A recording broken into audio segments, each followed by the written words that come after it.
Hi my loves! Ako po ay nagpapaganda with Donna and Jessam. Ayan po sila.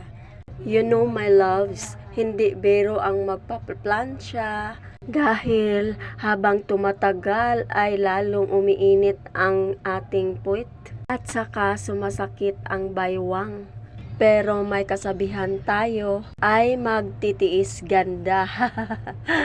At alam nyo naman na kailangan sa mga beautician ay magpapaganda palagi para maganda tingnan sa mga tao.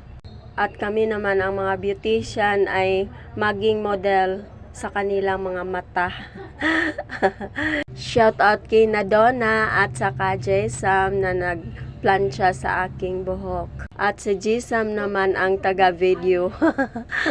At pagkatapos ng pagplansya sa aking buhok, ayan, siya naman ang nag-cut. Ayan na po, thank you. Sa lumambot na buhok at shiny at pakinding-kinding pa. At nagsabay, thank you Jessam and Donna sa aking magandang buhok. At dahil tapos na po ang aking buhok sa pag-ribbon, ngayon si Kambal naman ang aking iriban.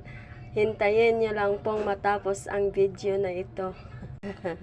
At ito na po, nag-prepare ako ng medisina. Ayan. Yan po, my loves, ang kanyang buhok. Ayan po. Lalagyan natin ito ng hair band.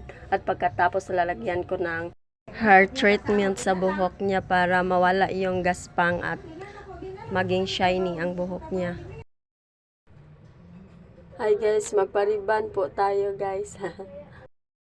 Tingnan niyo po ang buhok niya guys. Ayan o, marami ng medisina ang ipinatong-patong sa kanyang buhok.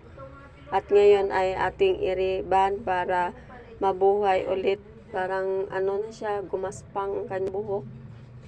Ngayon lalagyan natin ng towel. At saka natin i-section by section. At pagkatapos ay ating i-plansya. Nilagyan ko po ito ng hair treatment at hinayaan ng 1 hour, and after that, bago namin i-plansya, biniblower muna. Kailangan patuyuin bago natin i-plansya. Ang buhay ng beautician ay kailangan magpapaganda din para maganda tingnan sa mga tao. Dahil tayong mga beautician ay model na rin sa kanilang mga mata.